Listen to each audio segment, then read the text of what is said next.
प्रिय विद्यार्थियों, आज हम एक और निबंध देखेंगे। उसका नाम है आधुनिक शिक्षा और नारी। यह भी हमारे लिए हमारे सिलेबस में पाठ्यक्रम में दिया गया और एक निबंध है। तो जैसे आप सब जानते हैं कि मैं हूँ doctor T Arun Kumari, assistant professor of Hindi, SRNB general, government arts and science college Khammam, और मेरा ईमेल एड्रेस उधर दिया गया है। अगर आपको कोई भी डाउट होगा तो उसमें मेल कर सकते हैं या फिर व्हाट्सएप में भी भेज सकते हैं। ओके बेटा, देखिए आज का हमारा निबंध है आधुनिक शिक्षा और नारी। तो शिक्षा क्या होता है, इस बात को पहले हम देखते हैं कि जीवन में सफलता प्राप्त करने के लिए शिक्षा एक महत्वपूर्ण साधन माना जाता है कि नहीं। अगर हम जीवन में सफलता प्राप्त करना चाहते हैं तो उस जीवन में सफलता प्राप्त करने के लिए एक साधन, हमारे पास कोई भी काम करने के लिए हमारे हाथ में एक साधन होने की आवश्यकता है। तो जीवन में सफलता प्राप्त करने के लिए हमारे हाथ में कौन सा साधन होना चाहिए, वो है शिक्षा। जीवन के कठिन चुनौतियों के सामना करने में शिक्षा सहायक बन सकता है, क्योंकि हर किसी का जीवन एक आसान रास्ते से नहीं चलता। वैसे तो ऐसा चलना भी नहीं चाहिए, क्योंकि हमारे कवि सुमित्रानंदन पंत जी होते हैं ना, वे यही कहते हैं कि मैं नहीं चाहता चिर सुख, मैं नहीं चाहता चिर दुख, है ना।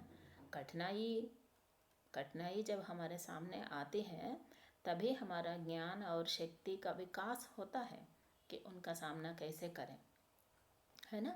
उस तरह अगर जीवन में कोई भी कठिनाई हमारे सामने आती है तो उनको सामना करने के लिए हमारे हाथ में शिक्षा रूपी एक औजार होने की आवश्यकता होती है। इसलिए कहा जाता है कि जीवन की कठिन चुनौतियों का सामना करने के लिए शिक्षा सहायक बन सकता है।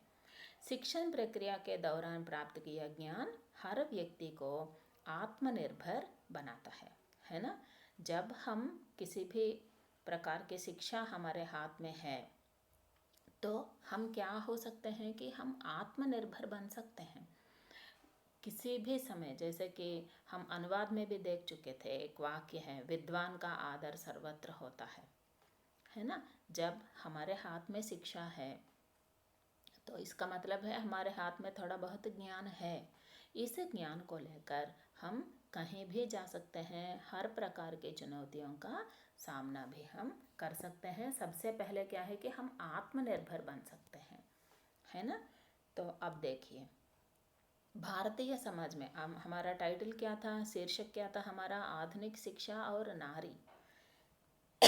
तो नारी की स्थिति कैसी थी यह भी हमें देखना है।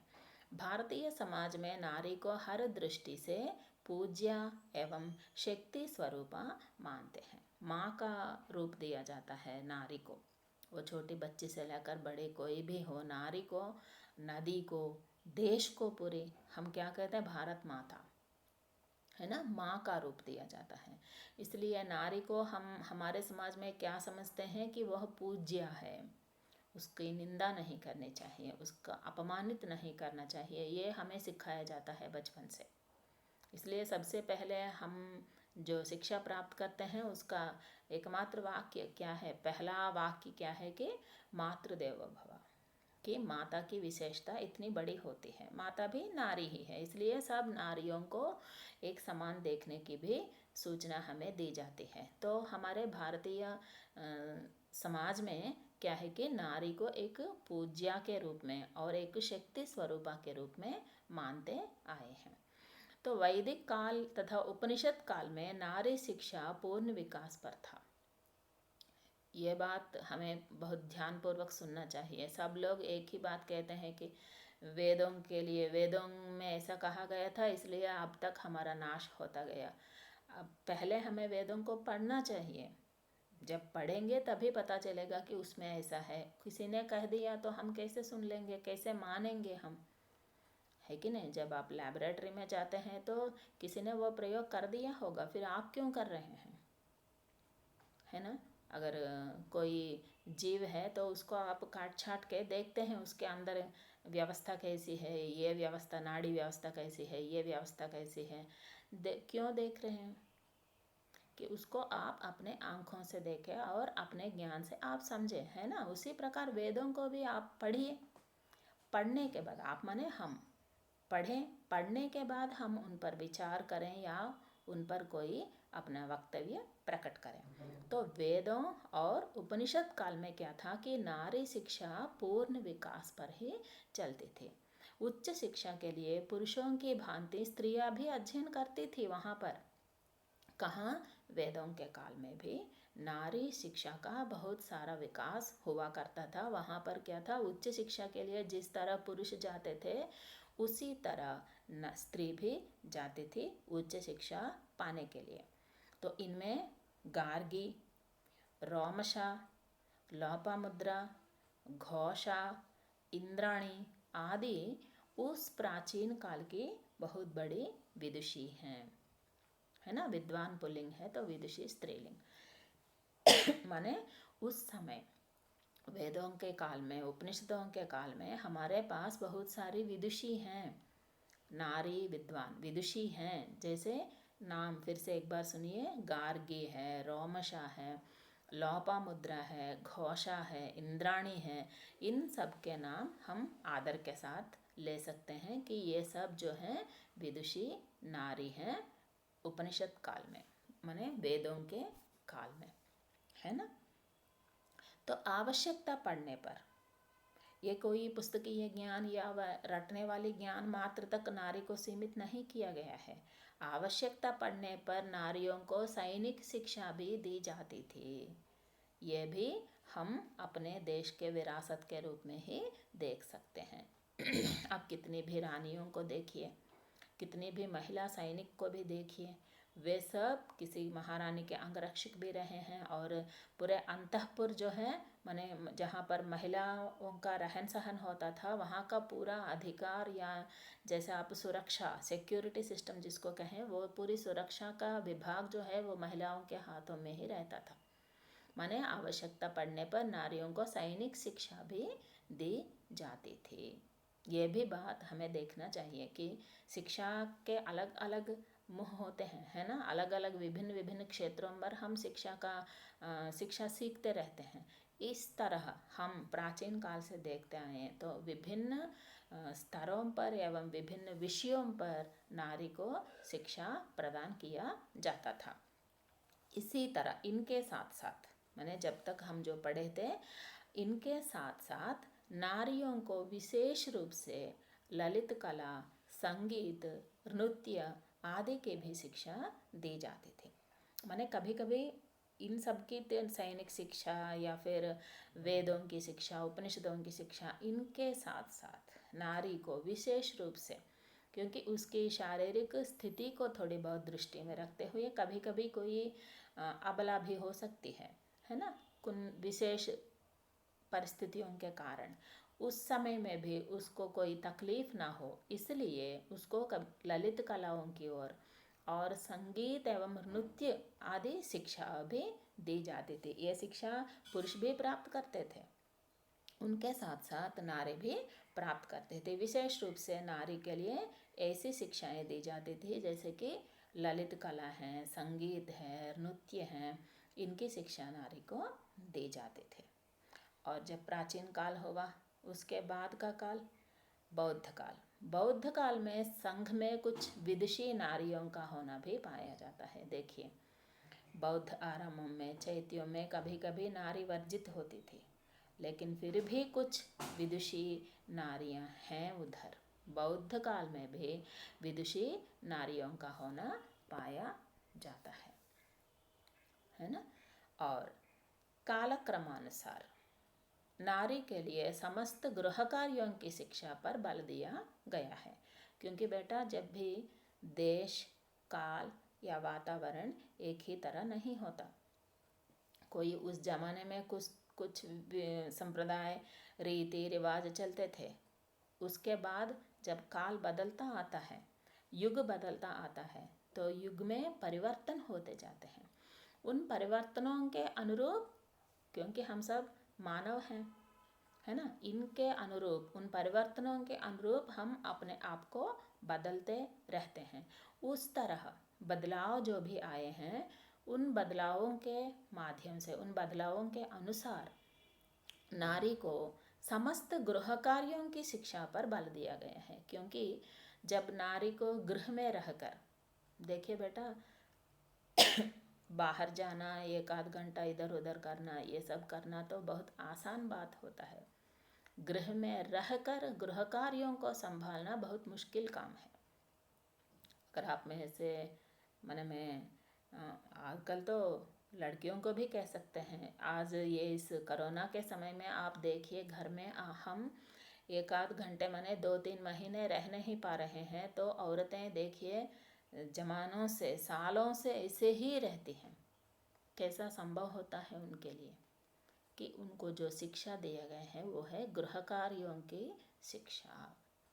गृह कार्यों को ठीक तरह संभालने की शिक्षा उन्हें बचपन से ही दिया जाता आया है ना।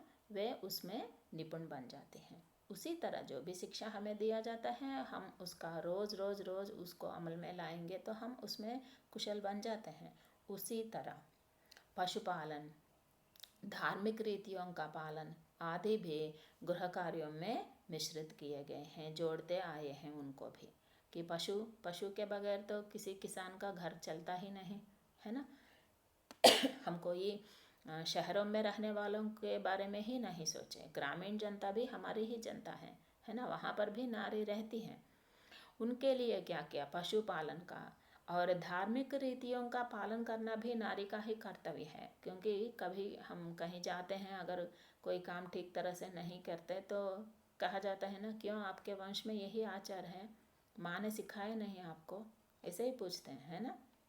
इसका मतलब है क्या है कि परंपरा से आते हुए धार्मिक रीति नीति रिवाज, इन सब का पालन करना नारी के लिए ही दिया गया है। यानी उसके शिक्षा में ये सब शामिल किए हुए हैं, जोड़े गए हैं।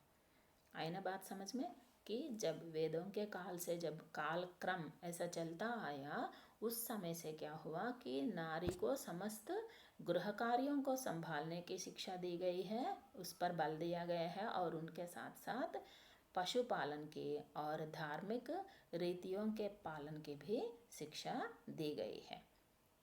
और देखिए, कुरान ने बिना किसी भेदभाव के स्त्री पुरुष को ज्ञान प्राप्ति का समान अधिकार माना है।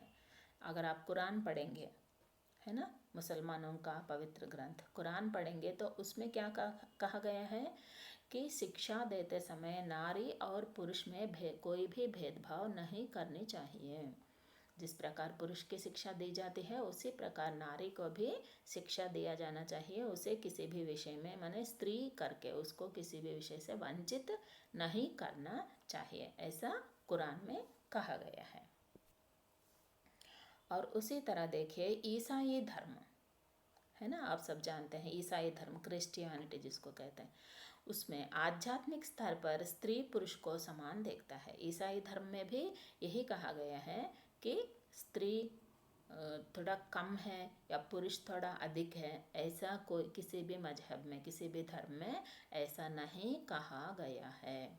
पहले उस धर्म के ग्रंथों में क्या कहा गया है और उसको हम अमल में लाने में क्या क्या दिक्कतें हैं, इन दोनों को हमें ठीक तरह से अवगत करना चाहिए, है ना। ग्रंथों को या फिर पूरे उस धर्म को ही हम डांटते बैठे, ये अच्छी बात नहीं है। पहले हमें जानना चाहिए कि कुरान में क्या कहा गया है, बाइबल में क्या कहा गया है, इसको हम देखें। लेकिन उसको अमल में लाने वाले व्यक्तियों की बुद्धि अगर बिगड़ जाती है तो उसमें उनका क्या दोष होगा, है ना। व्यक्ति का दोष को हम कोई ग्रंथ या मजहब को नहीं दे सकते।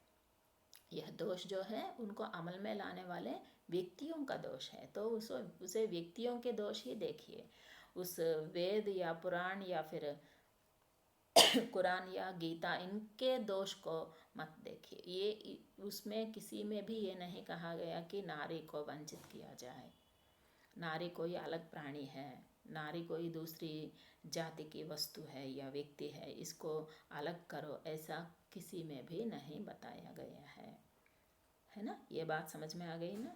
अब देखिए, मुसलमानी सभ्यता के बीच पर्दे की प्रथा के कारण, देखिए ये इसी को मैं कह रही हूँ कि जब आप इनसे निकलते आए हैं, कालक्रमानुसार निकलते आए हैं, विभिन्न प्रथाओं का, विभिन्न पद्धतियों का पालन होने लगा उस काल के, और जिस समय में कुरान है लिखा गया है और अब के, इसमें काल का कितना अंतर हो गया है ना। उसी तरह मुसलमानों में एक सभ्यता या प्रथा कहिए, उसका प्रचलन हुआ, वो था पर्दा प्रथा। और हिंदुओं में बाल विवाह, सती प्रथा। इन कारणों से बहुसंख्यक नारियां शिक्षा से वंचित हो गई हैं। जब बाल विवाह का मतलब क्या है, 8 या 5 साल की बच्ची को शादी करा देते हैं, तब वो कहाँ शिक्षा प्राप्त करेगी। किसी की बहू तो हो गई, वो किसी की पत्नी हो गई, तो उसे कौन से किताब पकड़कर कहीं स्कूल जाना या कोई पाठशाला जाना नहीं हो पाता था। उसी प्रकार मुसलमानों में जो पर्दा प्रथा थी, कोई इनको ना देखे, ये किसी को ना देखे, तो कोई आकर कैसे पढ़ाएगा इनको। माने इसलिए इनको कहाँ तक सीमित रखा जाता था कि गृह कार्यों में जितना तक हो सके उतना तक, या फिर संगीत, किसी बुजुर्ग औरत को आती थी तो वो इनको बताती थी, बस हो गया काम, यहाँ तक सीमित रखते थे। इसलिए नारी जो है पुस्तकीय ज्ञान से उस समय वंचित रही। और इसके बाद आगे चलकर हम काल के स्तरों को पार करते आ रहे हैं ना। वेद, उपनिषद, कुरान, बाइबल, इस काल के बाद क्या हुआ था ये हम देखे थे। उसके बाद माने जो जिसको हम आधुनिक काल कहते हैं ना, उस समय तक आते आते क्या हुआ कि ईश्वर चंद्र विद्यासागर ने लड़कियों की शिक्षा के लिए बंगाल में कई स्कूल खोले। क्योंकि जब परिस्थिति बदलती आई है, नारी कुचल दी गई है, उनको हर प्रकार की शिक्षा से वंचित किया गया है। क्योंकि जैसे मैं पहले ही बता चुकी हूँ, घर चलाने वाली नारी ही है। अगर नारी पढ़ी लिखी ना होती, कोई ज्ञान से शून्य हो जाती, तो वो अपने आने वाले पीढ़ी को कौन सी शिक्षा दे सकती है ना। जब उसको कुछ ना कुछ मालूम पड़ेगा तभी वो औरों को दे सकती है, अपने बच्चों को, अपने बेटे को, या इधर उधर वाले व्यक्तियों को, है ना, अपने परिवार वालों को दे सकती है। अगर उसके पास ही शिक्षा नहीं है तो वो क्या दे सकते हैं। इस विचार से हमारे भारतीय समाज के एक अत्युत्तम समाज सुधारक जिसको कह सकते हैं, वो हैं ईश्वर चंद्र विद्यासागर। तो उन्होंने पहले आधुनिक काल में उन्होंने महसूस किया कि औरतों को भी पढ़ाई की ओर ले जाना चाहिए। इसलिए उन्होंने क्या किया कि लड़कियों की शिक्षा के लिए बंगाल में कई स्कूल खोले थे उन्होंने आधुनिक काल में आकर, है ना। इस तरह आज भारत में छात्राओं की संख्या 45 करोड़ से ही अधिक माना जाता है। देखिए, जब एक को देखकर एक करते हैं ना बेटा, कभी ऐसा कहा जाता था कि औरत को कोई स्कूल ना भेजे। स्कूल में भेजने से, पढ़ाई लिखाई करने से औरत की नीयत जो है वो बदल जाती है, वो कुछ झगड़ालू हो जाती है। ये सब नहीं होता। पढ़ने लिखने से ज्ञान विकसित होता है, चरित्र का विकास होता है ना। इसलिए नारी को शिक्षा प्राप्त करने का अधिकार भी है और नारी को शिक्षित करना हमारा कर्तव्य भी है। यह बात जब हमारे सामाजिक सुधारकों के मन में आया, सबसे पहले हम लेते हैं ईश्वर चंद्र विद्यासागर जी का नाम। तो इन्होंने क्या किया कि लड़कियों की शिक्षा के लिए बंगाल में बहुत सारे स्कूल खोले, और उनको देखकर अगला राज्य, उनको देखकर अगला राज्य, ऐसे पूरे भारत में फिर से नारी शिक्षा, लड़कियों की शिक्षा पर ज़्यादा ध्यान दिया गया है। इसलिए अब हम देखते हैं कि हमारे भारत में 45 करोड़ या 50 करोड़ से ज़्यादा लड़कियां आजकल पढ़ रही हैं। तो विद्वानों का कहना क्या है कि नारी शिक्षा उनके सामाजिक जीवन के लिए उपयोगी होनी चाहिए। जो भी शिक्षा हम दे रहे हैं, पहले वो शिक्षा, कौन सी शिक्षा दे रहे हैं ये देने वालों के ऊपर होता है। वे सोचें कि जो भी शिक्षा हम नारी को दे रहे हैं वह उसके सामाजिक जीवन के लिए उपयोगी हो, है ना। क्योंकि आधुनिक नारी विचार तथा कार्यक्षेत्र दोनों में अपनी सत्ता प्रदर्शित कर चुकी है कि नहीं। तरह तरह के विचारों से वो इतने प्रभावपूर्ण ढंग से काम कर रही है नारी। एक एक, जैसे कि मैडम क्यूरी को आप देखेंगे, हर किसी क्षेत्र में, हर किसी सब्जेक्ट में एक या दो सबसे अत्युत्तम नारी को हम पाते हैं। मतलब क्या है कि विचार के क्षेत्र में और कार्य क्षेत्र में भी, आप हर किसी भी, जितने भी कार्य क्षेत्र हैं इस दुनिया में देखिए, हर किसी कार्य क्षेत्र में एक या दो नारी को आप जरूर पाते हैं। माने साधारण रूप से माने गिनती करते वक्त पाते हैं ना। माने इसका मतलब क्या है कि जो भी शिक्षा हम प्रदान करते हैं नारी को, तो उनके सामाजिक जीवन के लिए वह शिक्षा उपयोगी हो। क्योंकि वह जो भी काम कर रही हैं आजकल जो नारियां, वे विचार क्षेत्र में भी अपनी सत्ता प्रदर्शित कर चुकी हैं, उसी तरह कार्य क्षेत्र में भी अपनी सत्ता प्रदर्शित कर चुकी है। मतलब नारी अब किसी के पीछे रहने वाली नहीं है, सबको आगे ले जाने वाली ही माना जा रहा है। और नारी की प्राविधिक शिक्षा में माने कौन कौन सी शिक्षा दी जाती है आजकल नारी को, इसके बारे में अगर हम सोचें तो उसमें क्या क्या नहीं है, कि देखिए क्या क्या नहीं है। हर सब क्षेत्रों का हम शिक्षा दे सकते हैं नारी को। जैसे कि कला, विभिन्न कला, आप किसी भी कला लीजिए उसमें नारी का हाथ है। उसी प्रकार कृषि में भी नारी का योगदान कम नहीं है। उसी प्रकार वाणिज्य, इंदिरा नूई जैसे, है ना, बहुत सारे नारियां हैं। उसी प्रकार गृह विज्ञान तो हमारे परंपरा से चलता आ रहा है। इस तरह इन सब का समावेश हुआ है और नारी की उच्च शिक्षा में भी प्रगति को हम देखते हैं। नारी की उच्च शिक्षा में भी प्रगति हुई है ना बेटा। माने नारी की शिक्षा में कला है और कृषि भी है और वाणिज्य भी है, गृह विज्ञान भी है। तरह तरह के हर प्रकार के क्षेत्र में नारी आज कदम रख चुकी है और उन सब क्षेत्रों में उच्च से उच्चतर शिक्षा तक नारी आजकल जा चुकी है। तो उच्च शिक्षा पाने के पश्चात नारी क्या कर रही है, यह भी हमें देखना है ना। तो देखिए नारी क्या कर रही है, अध्यापन, चिकित्सा कार्य आदि अनेक सेवा कार्यों में जुटी हुई है।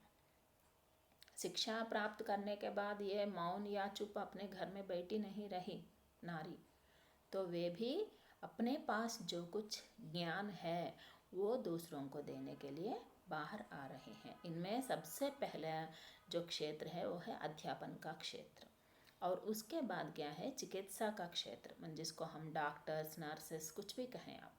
चिकित्सा के क्षेत्र में भी नारी का योगदान बहुत ही बड़ा है।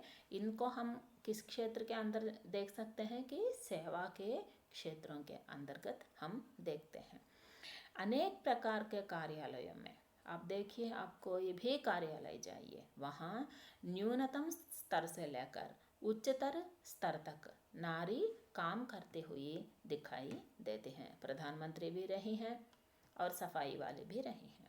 मतलब क्या है, न्यूनतम स्तर से माने डाउन लेवल, है ना, वहाँ से लेकर उच्चतर स्तर तक, हाईएस्ट पोजीशन, किसी भी स्तर पर आप देखिए नारी कलेक्टर हैं, डॉक्टर हैं, है ना, रेल चलाने वाले हैं, रेल का गार्ड है, विमान चलाने वाले पायलट हैं, कुछ भी है, नारी ये काम नहीं कर सकती ऐसा एक भी काम नहीं है। सब कामों में नारी आजकल जुट गई है, क्योंकि अगर वो शिक्षा उसे प्राप्त हुआ तो वो आसानी से ऐसी बैठी नहीं रहती। अपनी जो शिक्षा प्राप्त की है उसको फिर से समाज में प्रस्तुत करने के लिए नारी आजकल आगे आ रही है। और इसके साथ साथ सरकार के द्वारा, तो हम यह भी कह सकते हैं ना कि समाज में जो भी विचार हैं उनको अगर सरकार के बल नहीं मिलता, सरकार का बल नहीं मिलता तो वो नहीं हो पाता। उसी तरह सरकार अगर कोई एक शासन करता है तो उसको अमल में लाना कौन है? प्रजा ही है। माने सरकार और प्रजा दोनों एक साथ होकर कुछ नियमों का पालन करें, तभी नारी का विकास आसानी से हो सकता है। सरकार के द्वारा बालिका शिक्षा पर जोर दिया जा रहा है। ये बात तो आप सब जानते ही हैं कि बेटी बचाओ बेटी पढ़ाओ, है ना। ये नारा आज भारत के हर गांव में गूंज रहा है। ये बात हम सबको मालूम है कि पहले बेटी बचाओ फिर बेटी को पढ़ाओ, है ना। ये नारा आज तो पूरे भारत के हर गांव में, हर छोटे से छोटे क्षेत्र में भी आज यह नारा गूंज रहा है। अर्थात ऐसा क्यों दिया गया है, इसके पीछे भी एक कहानी है ना। गर्भस्थ शिशु से लेकर नारी के संरक्षण करने की ओर सूचना दिया जा रहा है। क्योंकि हम देखते हैं ना, कभी इसी डिग्री में हम पढ़ाए थे मादा भ्रूण, एक कविता होता था कि मादा भ्रूण, जब उसको पता चला कि पेट में जो है वो लड़की है, बच्ची है, तो उसको निकाल दिया जाता है, गिरा दिया जाता है। माने अगर पेट में भी उस लड़की को, किसके पेट में, वो भी एक औरत के ही पेट में है, देखिए, है ना। ये कहानी जो है इतने विषाद है ना। पेट में अगर बच्ची है, बच्चा हो तो बस ठीक है, अगर बच्ची हो तो उसका नाश, उसे गिरा दिया जाए। इसका मतलब क्या है कि बेटी का संरक्षण कौन करे। इसलिए हमारे सरकार ने आज यह नारा दिया कि बेटी बचाओ, पहले उसे जन्म तो लेने दो, जन्म लेने के बाद उसे शिक्षा भी प्रदान करो। बेटी बचाओ फिर बेटी पढ़ाओ।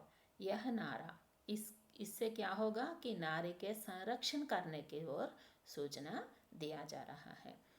उसे अच्छे खान पान भी दिया जाना चाहिए और उनके साथ साथ अच्छी शिक्षा का अधिकारी भी माना जाना चाहिए। कि कभी कभी हम अपने परिवारों में भी देखते हैं ना, एक लड़का और एक लड़की दो हो, तो लड़के को क्या है, कोई कॉर्पोरेट स्कूल में दाखिल करा देते हैं, तो लड़की को क्या है, गवर्नमेंट स्कूल में भेज देते हैं। मतलब क्या है कि दोनों को हम पढ़ा नहीं सकते, पैसे नहीं है, लड़की को पढ़कर भी क्या करना है, कोई ना कोई किसी व्यक्ति को देकर उसको शादी ही तो कराना है, फिर से दहेज देना है ना। ये सब जो समाज की रीति है, किसे बदलना है, इन सब रीतियों को हमें ही बदलना है, क्योंकि हम तो आने वाले पीढ़ी के प्रतिनिधि हैं ना। हमें ही बदलना चाहिए ऐसे विधान को, है ना, ऐसे पद्धतियों को, ऐसे तरीकों को, है ना, हमें ही बदलना चाहिए। कि शिक्षा किस लिए दिया जाना चाहिए, ज्ञान के विकास के लिए दिया जाता है, चाहे वो किसी भी स्कूल में पढ़ाया क्यों न जाए।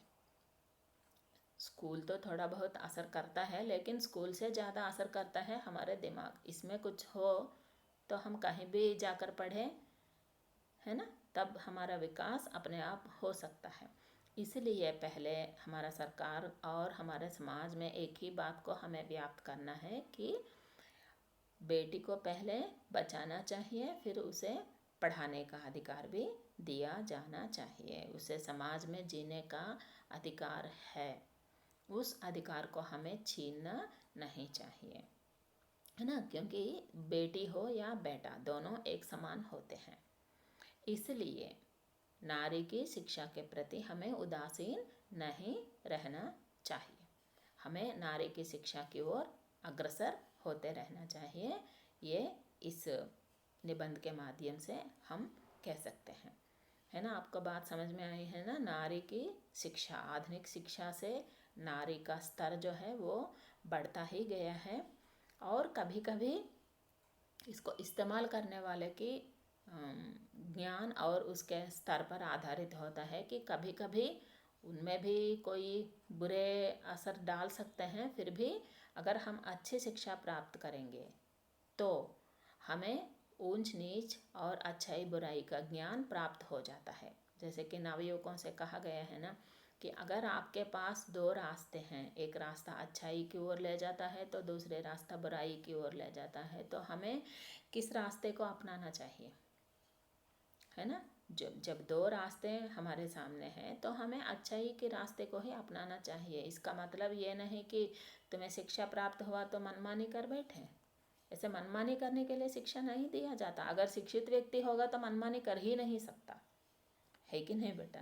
जब हमें शिक्षा अच्छी तरह से दी जाती है तो हमें अच्छाई क्या है बुराई क्या है इन दोनों को हम ठीक तरह से नाप तोल कर सकते हैं, है ना। जो अच्छा है उसी मार्ग पर चलते हैं।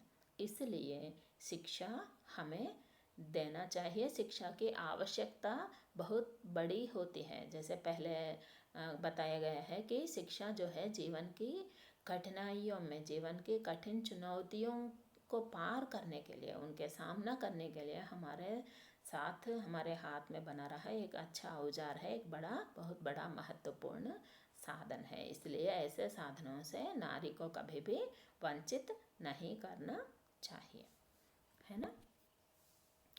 तो आशा है कि भारतीय नारी शिक्षा के क्षेत्र में सबसे आगे रहेगी और संसार को अपना ज्ञान बांटेगी।